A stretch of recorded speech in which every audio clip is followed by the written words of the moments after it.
Salat itu milik Allah semata tanpa sekutu baginya. Dan, pemberian zakat itu merupakan hak makhluk dan sebagai bantuan bagi orang-orang yang membutuhkan. Adapun firman Allah Ta'ala, dan mereka pun ruku, diduga oleh sebagian orang sebagai keterangan keadaan dari firman Allah, dan mereka memberikan zakat, sehingga penggalan tadi berarti, sedang mereka pun ruku. Jika penggalan ini berarti demikian, niscaya pemberian zakat dalam keadaan ruku adalah lebih baik daripada dalam keadaan lainnya sebab kondisi demikian dipuji. Padahal, persoalannya tidaklah demikian menurut pendapat salah seorang ulama yang saya ketahui sebagai salah satu imam pemberi fatwa. Bahkan ada orang yang menuturkan, sehubungan dengan masalah ini, sebuah atsar dari Ali bin Abi Thalib bahwa ayat ini berkenaan dengan Ali. Kasusnya demikian, suatu ketika ada seorang peminta-minta melewati Ali ketika ruku, kemudian dia memberikan cincinnya. Namun, atsar ini tidak sahih sama sekali.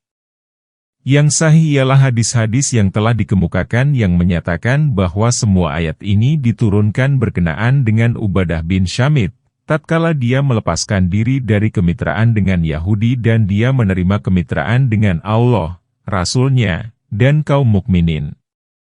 Oleh karena itu, setelah semua ayat ini, Allah Ta'ala berfirman, dan barang siapa yang menjadikan Allah, Rasul-Nya, dan orang-orang yang beriman sebagai penolong maka sesungguhnya pengikut agama Allah itulah yang pasti menang. Sebagaimana Allah Ta'ala pun berfirman, Allah telah menetapkan, aku dan rasul-rasulku pasti menang. Sesungguhnya Allah Maha Kuat lagi Maha Perkasa. Kamu tidak akan mendapati sesuatu kaum yang beriman kepada Allah dan hari akhirat, saling berkasih sayang dengan orang-orang yang menentang Allah dan Rasul-Nya, sekalipun orang-orang itu bapak-bapak, atau anak-anak, atau saudara-saudara, atau keluarga mereka. Mereka itulah orang-orang yang Allah telah menanamkan keimanan dalam hati mereka dan menguatkan mereka dengan pertolongan yang datang darinya. Dan, dimasukkannya mereka ke dalam surga-surga yang di bawahnya mengalir sungai-sungai, mereka kekal di dalamnya. Allah ridha terhadap mereka dan mereka pun merasa puas terhadap limpahan rahmat-Nya. Mereka itulah golongan Allah. Ketahuilah bahwa sesungguhnya golongan Allah itulah golongan yang beruntung, Surat Al-Mujadalah, ayat 21 dan 22. Jadi, setiap orang yang ridha terhadap pertolongan Allah, Rasul-Nya, dan orang-orang yang beriman maka dia beruntung di dunia dan akhirat serta akan ditolong di dunia dan di akhirat. Oleh karena itu, dalam ayat yang mulia ini Allah Ta'ala berfirman, barang siapa yang menjadikan Allah, Rasul-Nya, dan orang-orang yang beriman sebagai penolong maka golongan pembela agama Allah itulah yang menang. Hai orang-orang yang beriman, janganlah kamu menjadikan pemimpin-pemimpin terhadap orang-orang yang menjadikan agamamu sebagai ejekan dan permainan, yaitu orang-orang sebelum kamu yang telah diberi kitab dan orang-orang kafir. Dan bertakwalah kepada Allah jika kamu adalah orang-orang yang beriman, ayat 57. Dan, jika kamu mengajak untuk sholat maka mereka menjadikannya sebagai ejekan dan permainan. Hal itu karena mereka merupakan kaum yang tidak memahami, ayat 58. Firman Allah Ta'ala, hai orang-orang yang beriman, janganlah kamu menjadikan pemimpin-pemimpin terhadap orang-orang yang menjadikan agamamu sebagai ejekan dan permainan, merupakan pemberitahuan agar kaum muslimin tidak berwali kepada musuh-musuh Islam dan pelakunya, yaitu ahli kitab dan kaum musyrikin yang menjadikan peraturan agama Islam yang suci, muhkam. Artinya ayat-ayat yang maknanya sudah jelas, tidak samar lagi, dan mencakup segala kebaikan sebagai bahan ejekan, dan pikiran mereka. Yang kacau memandangnya sebagai suatu jenis permainan. Betapa banyak orang yang mencela ungkapan sahih, lantaran berpangkal dari pemahaman yang salah. Firman Allah Ta'ala, yaitu orang-orang sebelum kamu yang telah diberi kitab, yakni janganlah kamu menjadikan mereka itu sebagai penolong. Yang dimaksud dengan orang kafir, di sini ialah kaum musyrikin. Firman Allah Ta'ala, dan bertakwalah kepada Allah jika kamu adalah orang-orang yang beriman, yakni bertakwalah kepada Allah. Jangan sampai kamu menjadikan musuh-musuh itu sebagai penolong, jika kamu beriman kepada peraturan agama Allah yang dijadikan ejekan dan permainan oleh mereka, sebagaimana Allah Ta'ala berfirman, janganlah orang-orang mukmin mengambil orang-orang kafir menjadi wali dengan meninggalkan orang-orang mukmin. Barang siapa berbuat demikian, niscaya lepaslah ia dari pertolongan Allah, kecuali karena siasat memelihara diri dari sesuatu yang ditakuti dari mereka.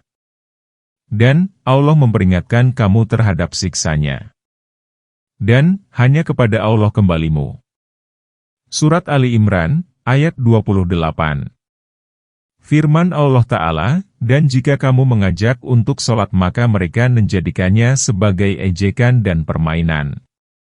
Yakni, apabila kamu mengajak sholat maka mereka menjadikannya sebagai ejekan dan permainan pula. Hal itu karena mereka merupakan kaum yang tidak memahami konsep-konsep ibadah kepada Allah dan aneka peraturan agamanya. Inilah sifat-sifat para pengikut setan. Jika mendengar azan maka mereka membelakang dan menyumbat telinganya sehingga tidak mendengar seruan. Jika azan usai maka mereka menghadap lagi. Jika dibacakan ajakan sholat maka mereka membelakang. Jika ajakan itu usai maka mereka menghadap lalu menggoda seseorang dengan mengatakan, bacalah anu dan bacalah anu, terhadap sesuatu yang belum dibaca sehingga orang itu pun tidak mengetahui sudah berapa rakaat dia sholat. Jika salah seorang di antara kamu mendapat godaan semacam itu maka bersujudlah 2 kali sebelum salam. Keterangan yang menetapkan demikian disepakati kesahihannya. Az-Zuhri berkata, Allah menyebutkan soal azan dalam kitabnya. Dia berfirman, dan jika kamu mengajak untuk sholat. Demikianlah diriwayatkan oleh Hatim. Sehubungan dengan firman Allah, dan apabila kamu mengajak untuk sholat maka mereka menjadikannya sebagai ejekan dan permainan, Asbat meriwayatkan dari Asadi, dia berkata, ada seorang Nasrani Madinah. Jika dia mendengar seseorang menyerukan, aku bersaksi bahwa Muhammad Rasul Allah, maka dia berkata, mudah-mudahan si pendusta itu terbakar. Pada suatu malam, pembantunya masuk ke dalam rumah sambil membawa api ketika dia dan keluarganya sedang tidur. Kemudian ada percikan api yang jatuh, lalu membakar rumah sehingga si Nasrani dan keluarganya pun terbakar. Keterangan ini diriwayatkan oleh Ibnu Jarir dan Ibnu Abi Hatim. Katakanlah, hai ahli kitab, apakah kalian menyalahkan kami hanya karena kami beriman kepada Allah, kepada apa yang diturunkan kepada kami, dan kepada apa yang diturunkan sebelumnya? Sesungguhnya mayoritas kamu adalah orang-orang yang fasik. Ayat 59. Katakanlah, apakah aku akan memberitahukan kepadamu ihwal orang yang lebih buruk pembalasannya daripada itu di sisi Allah, yaitu orang yang dilaknat Allah, dimurkainya, dan dia menjadikan sebagian mereka sebagai kera, babi, dan penyembah tagut. Mereka itu lebih buruk tempatnya dan lebih tersesat dari jalan yang lurus. Ayat 60. Dan, apabila mereka datang kepadamu sedang mereka mengatakan, kami beriman, padahal mereka datang kepada kamu dengan kekafirannya dan mereka pergi dengan kekafirannya pula, dan Allah lebih mengetahui apa yang mereka sembunyikan. Ayat 61. Dan kamu melihat kebanyakan mereka bersegera membuat dosa dan permusuhan serta memakan yang haram. Sesungguhnya amat buruk apa yang mereka kerjakan. Ayat 62. Mengapa orang-orang alim mereka dan para pendetanya tidak melarang mereka mengucapkan perkataan bohong dan memakan yang haram? Sesungguhnya amat buruk apa yang mereka kerjakan itu. Ayat 63. Allah Ta'ala berfirman, katakanlah hai Muhammad, kepada para ahli kitab yang menjadikan agamamu sebagai bahan ejekan dan permainan, apakah kalian menyalahkan kami hanya karena kami beriman kepada Allah, kepada apa yang diturunkan kepada kami, dan kepada apa yang diturunkan sebelumnya? Yakni, apakah kamu berhak mencela dan menuduh kami aib hanya karena ini? Ini tidaklah aib dan tidak pula tercela. Jadi, Istisna dalam ayat ini merupakan istisna mungathi, artinya pengecualian yang terputus, seperti yang terjadi dalam firman Allah Ta'ala, dan mereka tidak menyiksa orang-orang mukmin itu karena orang-orang mukmin itu beriman kepada Allah yang Maha Perkasa lagi Maha Terpuji. Surat Al-Buruj, ayat 8. Firman Allah Ta'ala, sesungguhnya mayoritas kamu adalah orang-orang yang fasik. Ini diathafkan, artinya tidak bisa dipastikan siapa yang lebih dulu datangnya, kepada, hanya kami beriman kepada Allah kepada apa yang diturunkan kepada kami dan kepada apa yang diturunkan sebelumnya, yakni kami yakin bahwa mayoritas kamu adalah fasik, yaitu keluar dari jalan yang lurus. Allah Ta'ala berfirman, katakanlah, apakah aku akan memberitahukan kepadamu ihwal orang yang lebih buruk pembalasannya daripada itu di sisi Allah? Yakni, apakah aku akan memberitahukan kepadamu ihwal pembalasan dari sisi Allah pada hari kiamat yang kamu anggap akan ditimpakan kepada kami? Padahal, kamulah orang-orang yang memiliki sifat itu seperti dijelaskan oleh firman Allah Ta'ala, yaitu orang yang dilaknat Allah, yakni dijauhkan dari rahmatnya, dimurkainya, yakni dimurkai dan setelah itu tidak akan diridai untuk selamanya. Dan dia menjadikan sebagian mereka sebagai kera dan babi, sebagaimana telah dijelaskan dalam surat Al-Baqarah, juga akan diuraikan dalam surat Al-A'raf. Sufyan Ats-Tsauri meriwayatkan bahwa Ibnu Mas'ud, ia berkata, Rasulullah ditanya mengenai kera dan babi, apakah ia merupakan binatang yang dialihrupakan oleh Allah? Beliau menjawab, Allah tidak membinasakan suatu kaum.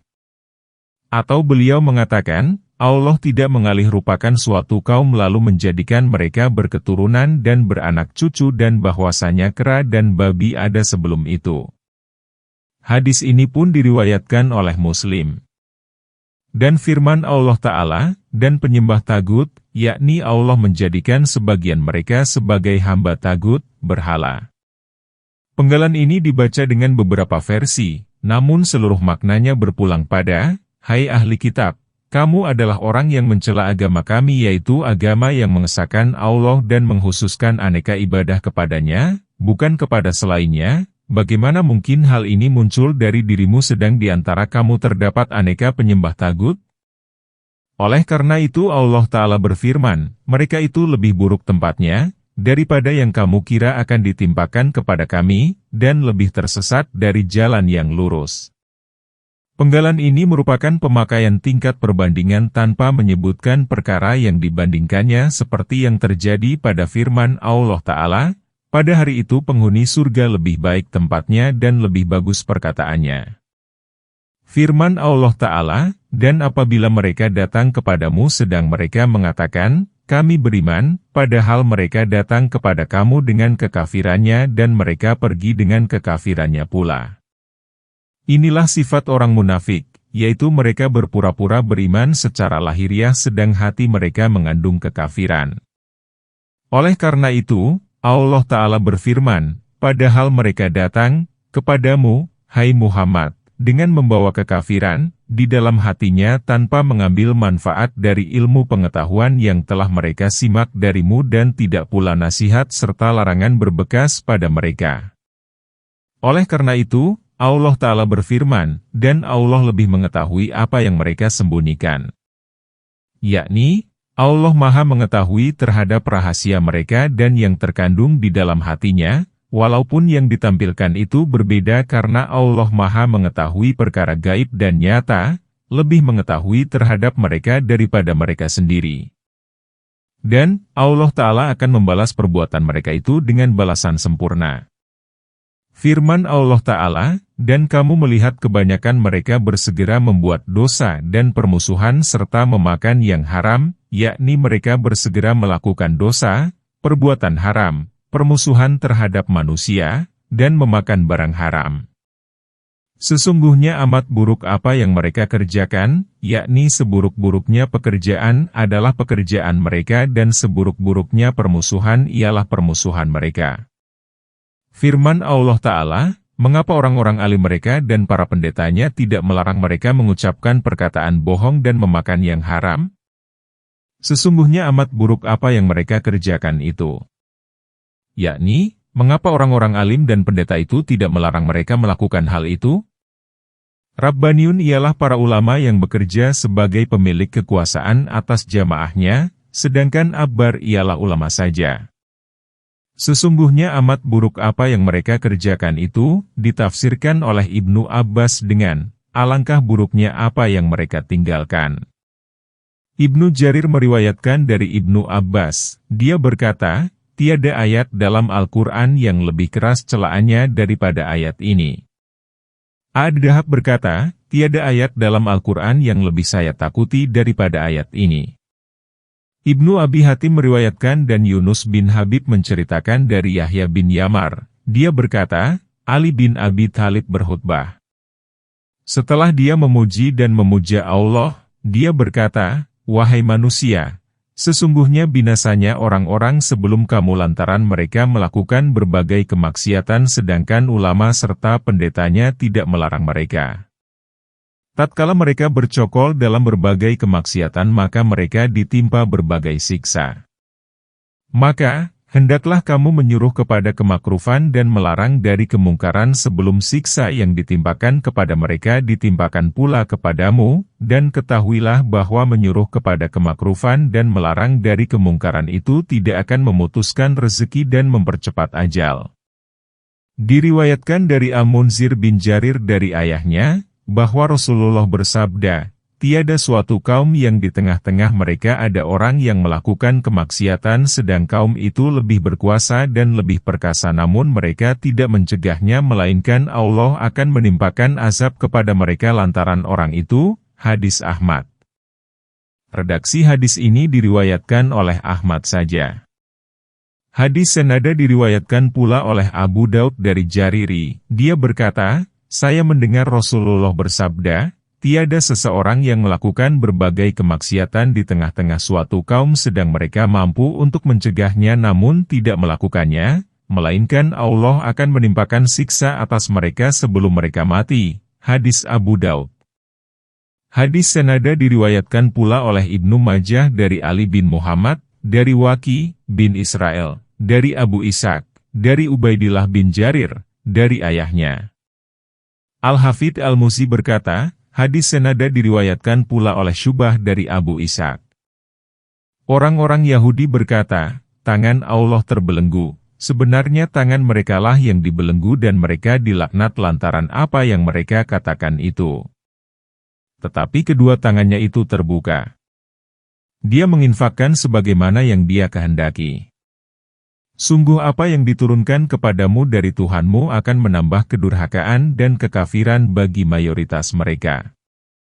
Kami timbulkan permusuhan dan kebencian di antara mereka hingga hari kiamat. Setiap mereka menyalakan api peperangan, Allah memadamkannya dan mereka berbuat kerusakan di muka bumi dan Allah tidak menyukai orang-orang yang berbuat kerusakan. Ayat 64.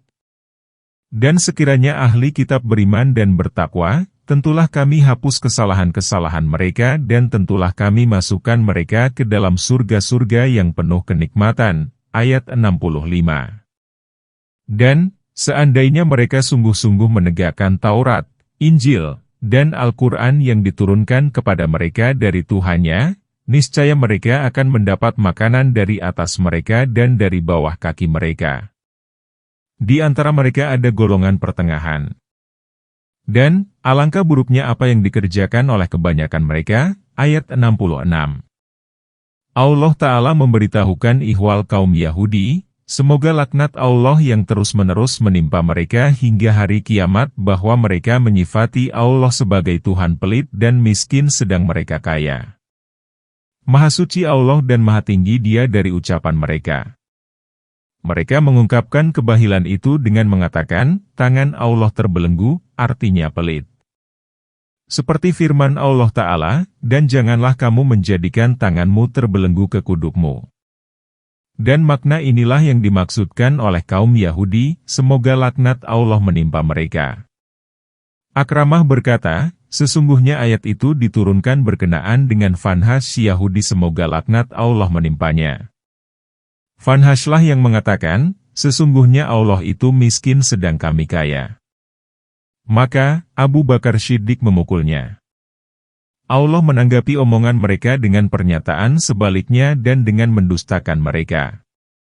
Maka Allah Ta'ala berfirman, sebenarnya tangan merekalah yang dibelenggu dan mereka dilaknat lantaran apa yang mereka katakan itu.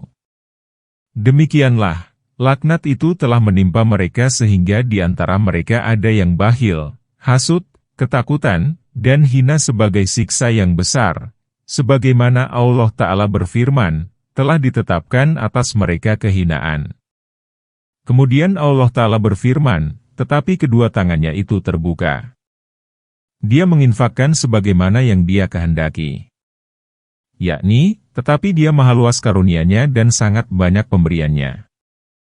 Tiada satu perkara pun melainkan pada Allah lah perbendaharaannya.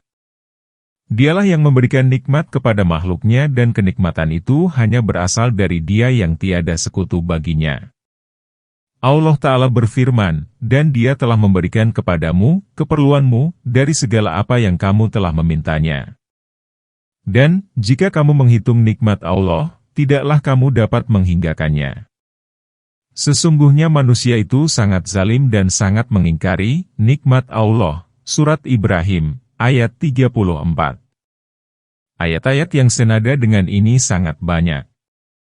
Imam Ahmad bin Hambal meriwayatkan dari Abu Hurairah, bahwa Rasulullah bersabda, tangan kanan Allah itu penuh dan tidak berkurang karena menafkahkan sepanjang malam dan siang. Bukankah kamu melihat apa yang telah diinfakkannya sejak penciptaan langit dan bumi? Hal itu tidak mengurangi apa yang ada pada tangan kanannya. Beliau melanjutkan, arsinya di atas air. Tangan kirinya berfungsi untuk melimpahkan atau menahan, yaitu menambah atau mengurangi. Nabi melanjutkan, Allah Ta'ala berfirman, berinfaklah, niscaya aku berinfak kepadamu. Hadis ini dikemukakan dalam Syahihain. Firman Allah Ta'ala, sungguh apa yang diturunkan kepadamu dari Tuhanmu akan menambah kedurhakaan dan kekafiran bagi mayoritas mereka. Yakni, sebagaimana apa yang diturunkan kepadamu itu menambah pembenaran, pengamalan, dan pengetahuan kaum mukminin maka Al-Quran itu menambah kedurhakaan, kekafiran, dan kebohongan kaum kafir yang hasud kepadamu. Firman ini senada dengan ayat, dan kami turunkan dari Al-Quran suatu yang menjadi penawar dan rahmat bagi orang-orang yang beriman dan Al-Quran itu tidaklah menambah kepada orang-orang zalim selain kerugian. Surat Al-Isra, ayat 82. Firman Allah Ta'ala, kami timbulkan permusuhan dan kebencian di antara mereka hingga hari kiamat, hati mereka tidak akan bersatu, namun permusuhan akan senantiasa terjadi antara berbagai golongan dari mereka sebab mereka pun tidak bersatu dalam kebenaran, menyalahimu, dan mendustakanmu. Firman Allah Ta'ala, setiap mereka menyalakan api peperangan, Allah memadamkannya, setiap kali mereka membuat berbagai sarana untuk menipumu dan setiap kali melancarkan berbagai muslihat untuk memerangimu, maka Allah melumpuhkan dan membalikkan muslihat itu sehingga menimpa mereka sendiri, muslihatnya yang jahat itu justru menimpa mereka juga. Dan mereka berbuat kerusakan di muka bumi dan Allah tidak menyukai orang-orang yang berbuat kerusakan. Di antara tradisi mereka ialah mereka senantiasa mengupayakan kerusakan di muka bumi dan Allah tidak menyukai orang yang bersifat demikian. Kemudian Allah Ta'ala berfirman, dan sekiranya ahli kitab beriman dan bertakwa, seandainya mereka beriman kepada Allah dan Rasul-Nya serta menjaga diri dari pelaksanaan berbagai dosa dan perkara haram, tentulah kami hapus kesalahan-kesalahan mereka dan tentulah kami masukkan mereka ke dalam surga-surga yang penuh kenikmatan. Niscaya aku akan menghapuskan larangan dan mengantarkan mereka kepada tujuan. Dan seandainya mereka sungguh-sungguh menegakkan Taurat, Injil, dan Al-Quran yang diturunkan kepada mereka dari Tuhannya, yaitu Al-Quran seperti ditafsirkan oleh Ibnu Abbas, niscaya mereka akan mendapat makanan dari atas mereka dan dari bawah kaki mereka. Jika mereka mengamalkan apa yang terdapat dalam kitab-kitab mereka dari para nabi sebagaimana adanya tanpa mengubah, mengganti, dan membelokkan maksudnya, niscaya pengamalan itu akan menuntun mereka kepada kepatuhan atas kebenaran dan pengamalan sesuai dengan tuntutan Al-Quran yang dibawa oleh Muhammad. Sebab kitab mereka menuturkan keharusan membenarkan Nabi dan kewajiban mengikutinya. Niscaya mereka akan mendapat makanan dari atas mereka dan dari bawah kaki mereka, demikian banyaknya rezeki yang turun kepada mereka dari langit dan tumbuh-tumbuhan dari bumi. Allah Ta'ala berfirman, jika sekiranya penduduk negeri-negeri itu beriman dan bertakwa, pastilah kami akan melimpahkan kepada mereka berkah dari langit dan bumi. Surat Al-A'raf, ayat 96. Firman Allah Ta'ala, di antara mereka ada golongan pertengahan. Dan, alangkah buruknya apa yang dikerjakan oleh kebanyakan mereka. Allah menjadikan makam tertinggi para pengikut Musa dan Isa sebagai umat pertengahan, yaitu makam pertengahan umat ini. Makom di atasnya ialah peringkat Sa'abigin, artinya yang melakukan dua tobat, sebagaimana Allah Ta'ala berfirman, kemudian kitab itu kami wariskan kepada orang-orang yang kami pilih di antara hamba-hamba kami, lalu di antara mereka ada yang menganiaya diri mereka sendiri dan di antara mereka ada yang pertengahan, dan di antara mereka ada yang lebih dahulu berbuat kebaikan dengan izin Allah. Yang demikian itu adalah karunia yang amat besar, bagi mereka, surga, Aden, mereka masuk ke dalamnya, Surat Fathir, ayat 32 dan 33. Yang sahih bahwa ketiga golongan yang dikemukakan oleh ayat ini, semuanya akan masuk surga. Hai Rasul, sampaikanlah apa yang diturunkan kepadamu dari Tuhanmu. Dan jika kamu tidak mengerjakan, berarti kamu tidak menyampaikan risalahnya. Dan Allah melindungimu dari gangguan manusia. Sesungguhnya Allah tidak akan memberi petunjuk kepada kaum yang kafir. Ayat 67. Allah Ta'ala berfirman sambil mengkitabi hamba dan Rasulnya Muhammad dengan ungkapan, Rasul, dan menyuruhnya supaya menyampaikan seluruh perkara yang dibawanya dari Allah. Dan, Nabi telah melaksanakan perintah itu dan menjalankan risalah dengan sempurna. Sehubungan dengan penafsiran ayat ini, Bukhari meriwayatkan dari Aisyah dia berkata, barang siapa yang menceritakan kepadamu bahwa Muhammad menyembunyikan sesuatu dari apa yang diturunkan Allah kepadanya maka sungguh berdustalah orang itu, dan dia berfirman, Hai Rasul, sampaikanlah apa yang diturunkan kepadamu dari Tuhanmu. Demikianlah bunyi hadis ini secara ringkas. Hadis ini dikemukakan oleh Bukhari Muslim dalam Syahihainnya secara panjang. Diriwayatkan pula dalam Syahihain bahwa Aisyah berkata, jika Muhammad menyembunyikan sesuatu dari Al-Quran, niscaya dia menyembunyikan ayat ini, dan kamu menyembunyikan di dalam hatimu apa yang Allah akan menyatakannya dan kamu takut kepada manusia, sedang Allah lah yang lebih berhak kamu takuti. Surat Al-Ahzab, ayat 37. Hadis Bukhari dan Muslim. Dalam Sahih Bukhari dikatakan dalam hadis riwayat Abi Juhaifah Wahab bin Abdullah Asawai, dia berkata, saya bertanya kepada Ali bin Abi Thalib, apakah kamu memiliki sesuatu dari wahyu yang tidak terdapat dalam Al-Quran? Maka Ali menjawab, demi zat yang membelah biji dan melepas napas, tiada yang disembunyikan kecuali pemahaman seseorang terhadap Al-Quran yang diberikan Allah kepadanya dan apa yang terdapat dalam suhuf, artinya lembaran wahyu Allah seperti kertas dan nama-nama Rasul penerimanya. Saya bertanya, apakah yang ada dalam suhuf itu? Ali menjawab, akal, pembebasan tawanan, dan hukum bahwa seorang Muslim tidak dapat dihukum mati lantaran membunuh orang kafir. Dalam Sahih Muslim ditegaskan dari Jabir bin Abdillah, Rasulullah mengatakan dalam khutbahnya pada saat itu, wahai manusia, kamu akan diminta pertanggungjawaban ihwal aku. Lalu, apa yang akan kalian katakan?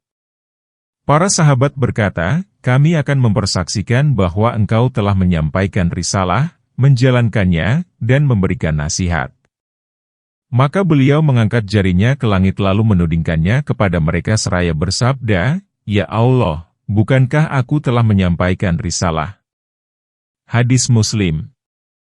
Firman Allah Ta'ala, dan jika kamu tidak mengerjakan, berarti kamu tidak menyampaikan risalahnya.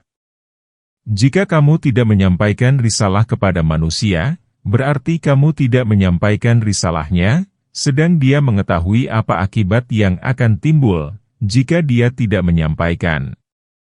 Ali bin Abi Talha meriwayatkan dari Ibnu Abbas, jika kamu menyembunyikan suatu ayat yang diturunkan kepadamu dari Tuhanmu, berarti kamu tidak menyampaikan risalahnya. Firman Allah Ta'ala, dan Allah melindungimu dari gangguan manusia. Sampaikanlah risalahku, maka aku akan melindungimu dari gangguan manusia, menolongmu, dan membantumu dalam mengalahkan musuh-musuhmu serta memenangkanmu atas mereka. Maka janganlah kamu takut dan sedih. Tidak ada gangguan seorang pun yang akan menyentuhmu. Sebelum turun ayat ini Nabi dijaga. Imam Ahmad meriwayatkan dari Aisyah yang menceritakan, pada suatu malam Rasulullah berjaga. Aku mendekatinya dan berkata, "Wahai Rasulullah, ada apa?" Beliau menjawab, "Aku berkeinginan ada orang baik hati dari sahabatku yang menjagaku pada malam hari." Tatkala aku bertanya demikian, tiba-tiba aku mendengar suara. Nabi bersabda, "Siapa itu?" Orang itu berkata, "Saya Sa'ad bin Malik." Nabi bertanya, "Apa yang telah mendorongmu datang ke sini?" Dia menjawab, "Ya Rasulullah, saya datang untuk menjagamu." Maka aku mendengar dengkur Rasulullah dalam tidurnya. Hadis itu dikemukakan dalam Syahihain. Ibnu Abi Hatim meriwayatkan dari Aisyah dia berkata, adalah Nabi dijaga sebelum turunnya ayat ini, dan Allah melindungimu dari gangguan manusia. Aisyah berkata, Nabi melongokkan kepalanya dari menara dan berkata, "Hai manusia, pergilah. Sesungguhnya Allah Azza wa Jalla, Allah yang maha mulia dan maha besar, telah melindungi kami." Hadis senada diriwayatkan pula oleh Tirmidzi, lalu dia berkata, ini adalah hadis gharib, artinya hadis yang diriwayatkan oleh satu orang saja. Hadis ini pun diriwayatkan oleh Ibnu Jarir dan Hakim dalam Mustadraknya, adalah kitab koleksi hadis yang disusun oleh Hakim Al-Naisaburi, dan katanya sanad hadis ini sahih walaupun Bukhari Muslim tidak meriwayatkannya.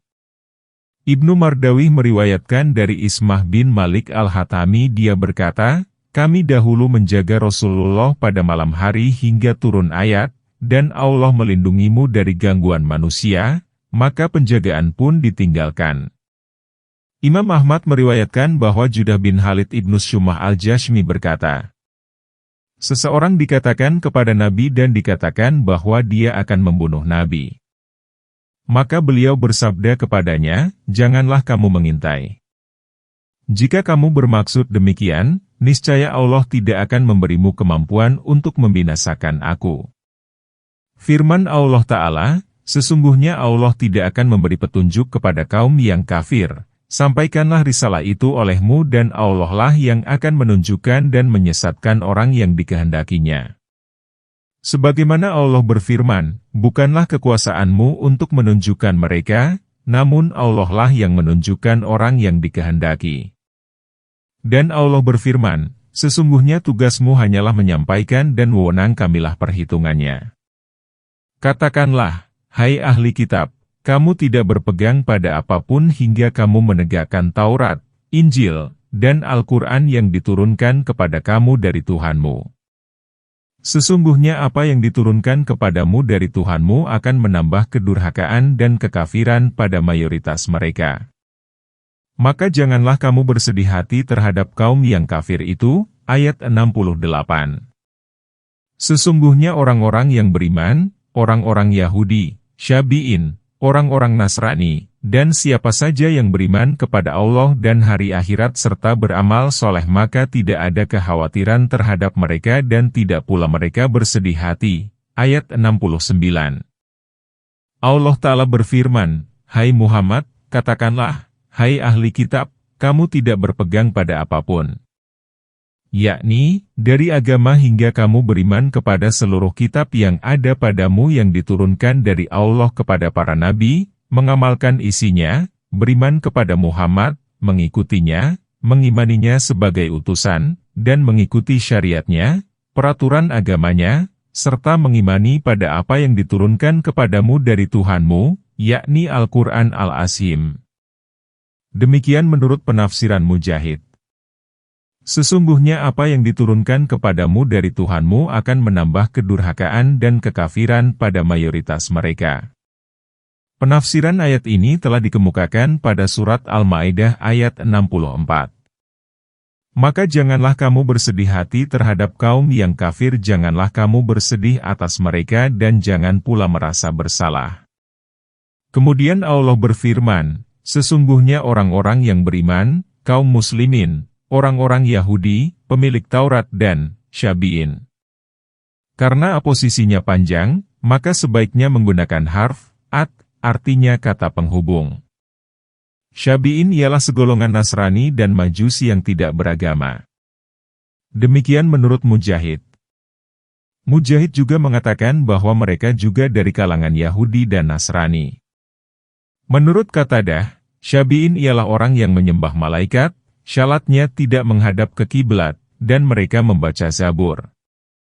Ibnu Wahab berkata, Ibnu Abi Ziyad menceritakan kepada saya dari ayahnya, dia berkata, Syabi'in ialah kaum yang tinggal dekat Irak, yaitu di Bakausi atau, mereka ialah orang-orang yang beriman kepada seluruh nabi, berpuasa 30 hari pada setiap tahun, dan sholat menghadap ke Yaman 5 kali sehari.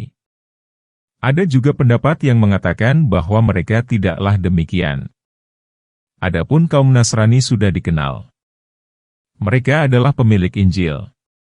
Maksud ayat ialah bahwa setiap golongan yang beriman kepada Allah dan hari akhir, dan beramal saleh tidak dikatakan benar sebelum perbuatannya itu sejalan dengan peraturan agama Muhammad setelah pemilik peraturan agama itu diutus pada golongan jin dan manusia.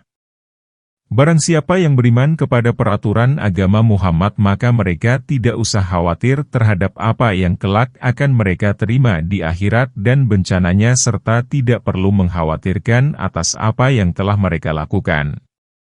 Dan tidak pula mereka bersedih hati. Penafsiran ayat ini sudah dikemukakan dalam surat Al-Baqarah ayat 62. Sesungguhnya kami telah mengambil perjanjian dari Bani Israel dan kami telah mengutus kepada mereka para rasul. Setiap kali seorang rasul datang kepada mereka membawa apa yang tidak diinginkan oleh hawa nafsu mereka, maka segolongan dari mereka mendustakannya dan segolongan yang lain membunuhnya. Ayat 70. Dan mereka memperhitungkan tidak akan terjadi fitnah. Maka, mereka menjadi buta dan tuli. Kemudian, Allah menerima tobat mereka. Kemudian, kebanyakan dari mereka menjadi buta dan tuli.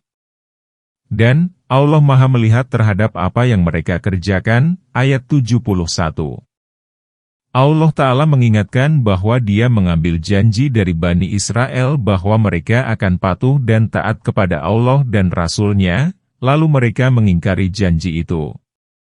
Mereka memperturutkan hawa nafsu dan mendahulukan hawa nafsu daripada peraturan agama. Peraturan agama yang sejalan dengan hawa nafsunya diterima dan yang tidak sejalan ditolak. Oleh karena itu, Allah Ta'ala berfirman, setiap kali datang kepada mereka seorang rasul membawa perkara yang tidak diinginkan oleh hawa nafsunya maka segolongan mendustakannya dan segolongan yang lain membunuhnya. Mereka memperhitungkan bahwa tidak akan terjadi fitnah. Mereka menduga bahwa perbuatannya itu tidak akan menimbulkan keburukan atas mereka. Ternyata perhitungan mereka salah. Mereka menjadi buta terhadap kebenaran dan tuli sehingga tidak dapat menyimak kebenaran dan menujunya. Kemudian Allah menerima tobat mereka dari apa yang telah mereka lakukan. Setelah itu, kemudian kebanyakan dari mereka menjadi buta dan tuli. Dan, Allah Maha melihat terhadap apa yang mereka kerjakan, yakni melihat dan mengetahui siapa yang berhak mendapat hidayah dan siapa yang berhak mendapat kesesatan. Sesungguhnya telah kafirlah orang-orang yang mengatakan, sesungguhnya Allah adalah Al-Masih putra Maryam. Al-Masih berkata, wahai Bani Israel, beribadahlah kepada Allah Tuhanku dan Tuhanmu. Sesungguhnya barang siapa yang menyekutukan Allah maka sesungguhnya Allah benar-benar mengharamkan baginya surga dan tempatnya adalah neraka. Tidak ada seorang penolong pun bagi orang-orang yang zalim. Ayat 72. Sesungguhnya kafirlah orang-orang yang mengatakan bahwasanya Allah adalah salah satu dari yang tiga. Tidak ada Allah melainkan Tuhan yang satu. Jika mereka tidak menghentikan apa yang mereka katakan itu, niscaya orang-orang yang kafir di antara mereka akan ditimpa siksaan yang pedih. Ayat 73. Maka mengapa mereka tidak bertobat kepada Allah dan memohon ampun kepadanya? Allah adalah Maha Pengampun lagi Maha Penyayang. Ayat 74. Al-Masih putra Maryam itu hanyalah seorang rasul. Sesungguhnya telah berlalu sebelumnya rasul-rasul. Ibunya adalah orang yang jujur. Keduanya biasa memakan makanan.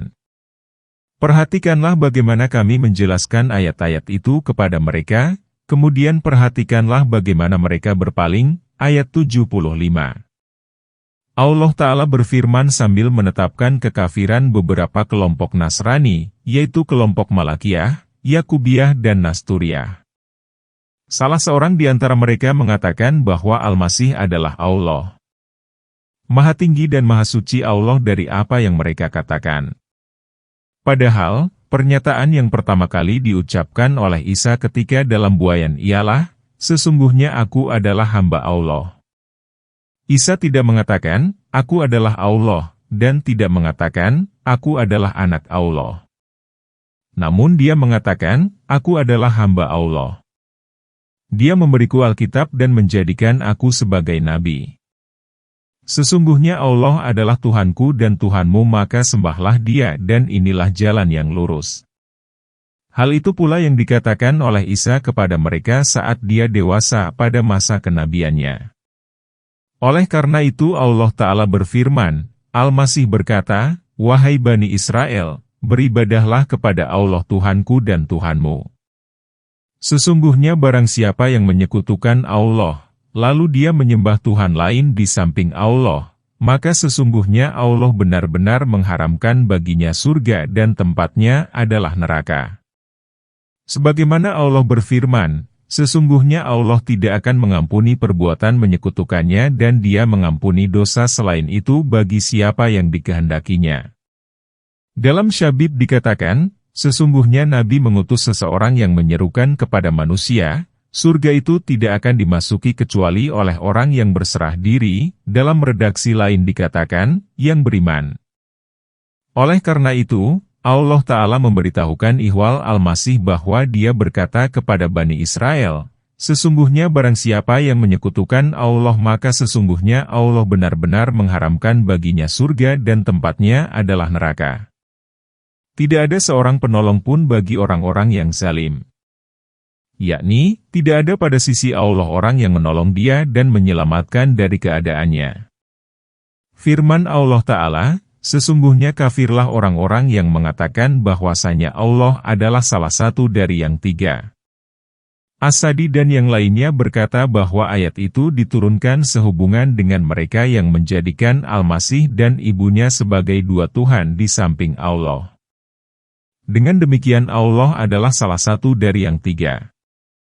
As-Sadi berkata bahwa ayat ini seperti ayat yang terdapat di akhir surat yang berbunyi, dan ingatlah ketika Allah berfirman, hai Isa putra Maryam, apakah kamu yang mengatakan kepada manusia, jadikanlah aku dan ibuku sebagai dua Tuhan selain Allah? Isa menjawab, Maha suci engkau. Inilah firman yang paling jelas dalam menafsirkan firman Allah Ta'ala, sesungguhnya kafirlah orang-orang yang mengatakan, sesungguhnya Allah adalah salah satu dari yang tiga. Wallahu alam. Allah Ta'ala berfirman, tidak ada Allah melainkan Tuhan yang satu. Yakni, Tuhan itu tidak berbilang, Dia adalah satu, tiada sekutu baginya, Tuhan bagi seluruh semesta alam. Kemudian Allah Ta'ala berfirman, jika mereka tidak menghentikan apa yang mereka katakan itu, dari perbuatan mengada-ada dan dusta, niscaya orang-orang yang kafir di antara mereka akan ditimpa siksaan yang pedih, di akhirat berupa rantai dan belenggu. Kemudian Allah Ta'ala berfirman, maka mengapa mereka tidak bertobat kepada Allah dan memohon ampun kepadanya? Allah adalah Maha Pengampun lagi Maha Penyayang. Ini merupakan kemurahan Allah Ta'ala dan kasih sayangnya kepada makhluknya meskipun dia memiliki dosa yang besar, mengada-ada, dan berdusta. Allah menyeru mereka supaya bertobat dan memohon ampun. Barang siapa yang bertobat kepadanya maka dia akan menerimanya. Firman Allah Ta'ala, Al-Masih putra Maryam itu hanyalah seorang rasul. Sesungguhnya telah berlalu sebelumnya rasul-rasul. Yakni, dia adalah salah seorang hamba Allah seperti halnya para rasul terdahulu. Ibunya adalah orang yang jujur, beriman kepada Allah dan membenarkan Allah. Inilah makam Maryam yang tertinggi. Penggalan ini menunjukkan bahwa Maryam bukanlah seorang nabi sebagaimana diduga oleh Ibnu Hazm dan yang lainnya yang memandang Sarah ibu Ishak, ibu Musa, dan ibu Isa sebagai nabi. Anggapan mereka didasarkan atas adanya kitab malaikat terhadap Sarah dan Maryam, dan didasarkan atas firman Allah, dan kami mewahyukan kepada ibu Musa supaya dia menyusuinya. Inilah makna kenabian menurut anggapan mereka. Namun, pandangan yang dipegang oleh jumhur ulama ialah bahwa Allah tidak mengutus seorang nabi pun melainkan dari kalangan laki-laki. Allah berfirman, dan tidaklah kami mengutus rasul sebelum kamu kecuali kaum laki-laki dari penduduk negeri yang kami berikan wahyu atas mereka. Syekh Abu Hasan al-Asy'ari rahimahullah menyetujui pandangan itu.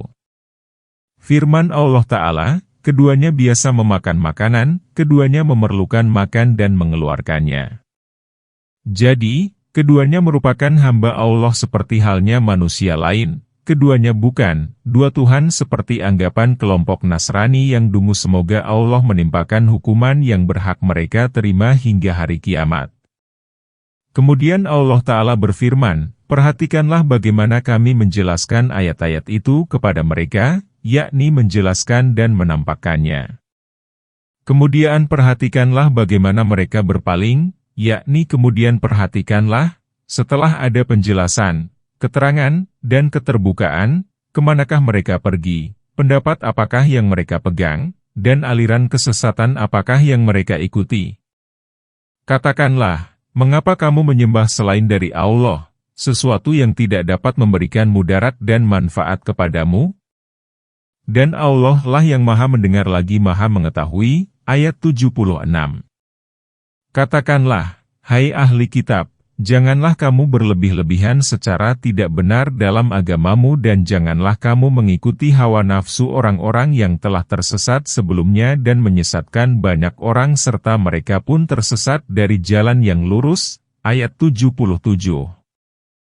Allah Ta'ala mengingkari orang yang menyembah tandingan-tandingan selainnya dan menjelaskan bahwa tandingan itu sama sekali tidak berhak menerima ketuhanan. Maka Allah Ta'ala berfirman, katakanlah, hai Muhammad kepada orang-orang yang menyembah itu dan kepada selain mereka, mengapa kamu menyembah selain dari Allah, sesuatu yang tidak dapat memberikan keburukan dan manfaat kepadamu? Yakni, tidak dapat menghilangkan kemudaratan dari dirimu dan memberikan manfaat kepadamu. Dan Allah lah yang maha mendengar lagi maha mengetahui. Yakni, maha mendengar atas aneka perkataan hambanya dan maha mengetahui atas segala perkara, maka mengapa kamu berpindah dari dia ke penyembahan terhadap benda mati yang tidak dapat mendengar, melihat, mengetahui apapun, memberi manfaat, dan memberi mudarat, baik kepada dirinya maupun orang lain.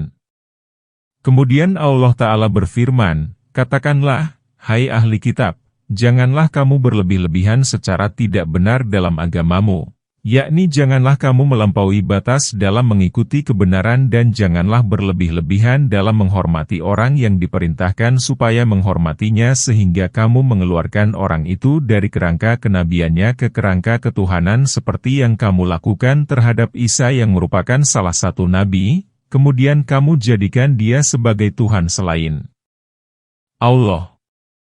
Hal itu tiada lain karena kamu mengikuti syekh-syekhmu, yaitu syekh kesesatan berupa orang-orang terdahulu yang sejak semula telah sesat. Dan janganlah kamu mengikuti hawa nafsu orang-orang yang telah tersesat sebelumnya dan menyesatkan banyak orang serta mereka pun tersesat dari jalan yang lurus, mereka keluar dari jalan istiqomah dan pertengahan ke jalan yang bengkok dan sesat. Telah dilaknat orang-orang kafir Bani Israel melalui lisan Daud dan Isa putra Maryam. Hal itu karena mereka durhaka dan senantiasa melampaui batas, ayat 78. Mereka tidak saling melarang dari perbuatan mungkar yang senantiasa mereka lakukan, sesungguhnya amat buruklah apa yang selalu mereka perbuat itu, ayat 79. Kamu melihat kebanyakan dari mereka tolong-menolong dengan orang-orang kafir. Sesungguhnya amat buruklah apa yang mereka sediakan untuk diri mereka, yaitu kemurkaan Allah atas mereka dan mereka kekal di dalam azab itu, ayat 80. Seandainya mereka beriman kepada Allah, Nabi, dan pada apa yang diturunkan kepadanya, niscaya mereka tidak akan menjadikan orang-orang itu sebagai penolong. Namun, kebanyakan dari mereka adalah orang-orang fasik, ayat 81.